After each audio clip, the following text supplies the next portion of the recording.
सत्संग के वचन धुन सुनकर मन समझाई।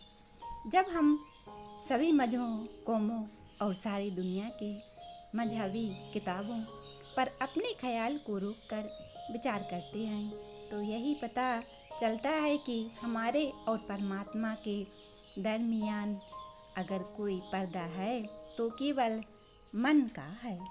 पर्दा उठा दो तो मालिक सामने है। जब भी कोई मालिक से मिला है, अंदर से ही मिला है, बाहर से नहीं। जब परमात्मा ने आदमी को पैदा किया तो आँखों के पीछे पर्दा लगाकर इसे बाहर निकाल दिया। यह सारी उम्र बाहर ही बाहर रहा और खाने पीने, ऐसो इससे रत और विषय विकारों में जन्म बर्बाद कर गया। सारे काम किए पर मन काबू में नहीं आया। जो दौलत अकाल पुरुष ने इसके अंदर रखी है उसका फायदा नहीं उठाया। सारे ऋषि मुनियों, योगियों, पैगंबरों ने मन को काबू करने के अनेक उपाय किए मगर मन काबू में नहीं आया। ग्रंथ पोथियाँ का तत्व क्या है? मन को काबू में करना, पर्दा खोलकर परमात्मा से मिलना। लेकिन ये बेशुमार यत्न करके भी मन को बस में ना कर सके। यहाँ उल्टा राज है, मजदूरों के बस में हाकिम है, हाकिमों के बस में बादशाह है। यानी रूह मन के बस में है और मन इंद्रियों के बस में है। अलग अलग कौम मजहब किसने बनाए हैं? मन ने। मुसलमानों में 72 फिरके हैं, सिखों में 32 फिरके हैं। यह सब मन का खेल है। ये जो मजहबें लड़ाइयाँ हो रही हैं, कौन करवाता है? मन। कौमों में नफरत कौन करवाता है? मन। मन रूह को दबाए बैठा है, मन को इंद्रियां दबाए बैठी हैं। आँखों की इंद्रियां सुंदर सुंदर रूप की तरफ खींच कर ले जाती हैं। जबान की इंद्रियां खट्टे मीठे भोजन की तरफ ले जाती हैं। विश्वामित्र ने 60,000 वर्ष तप किया। वह श्री रामचंद्र जी के गुरु थे।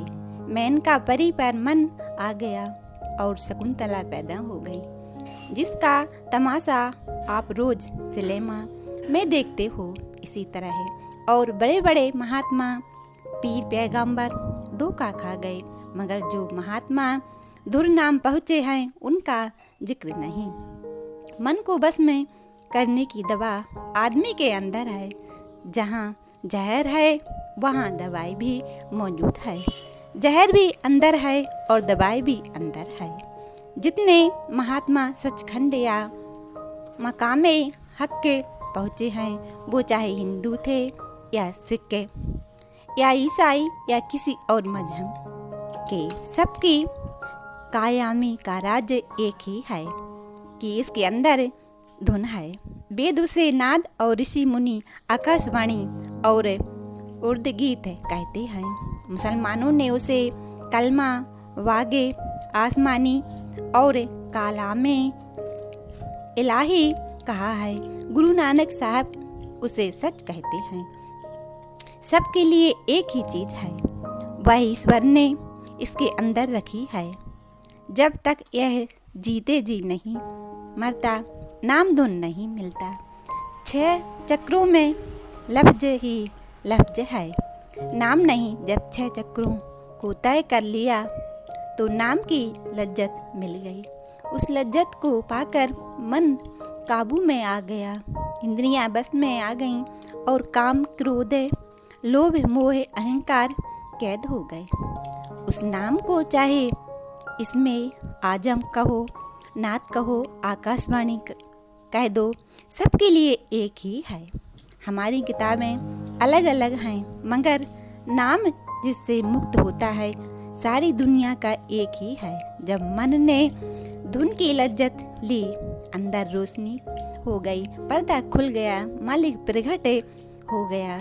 नाम सारी दुनिया के मजहबों का निचोड़ है। सारे भेद शास्त्र और दूसरी किताबें इसी की महिमा करती हैं। अंदर जाने के लिए पढ़े लिखे और अनपढ़ का सवाल नहीं।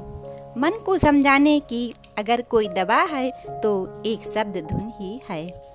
सच यही दवा खाते आए हैं और इसी की महिमा करते आए हैं।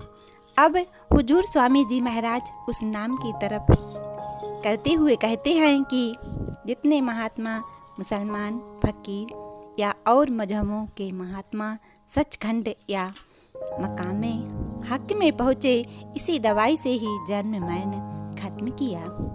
मौलाना रूम, शाम से ताबरबेज, ख्वाजा, हाफिज साहिब और दूसरे जितने भी महात्मा हुए हैं, इसी दवाई की महिमा करते हैं। लेकिन यह दवाई किसी आदमी की बनाई हुई नहीं, यह किसी मनुष्य की घड़त नहीं, यह ईश्वर रचित है और सतयुग से चली आ रही है।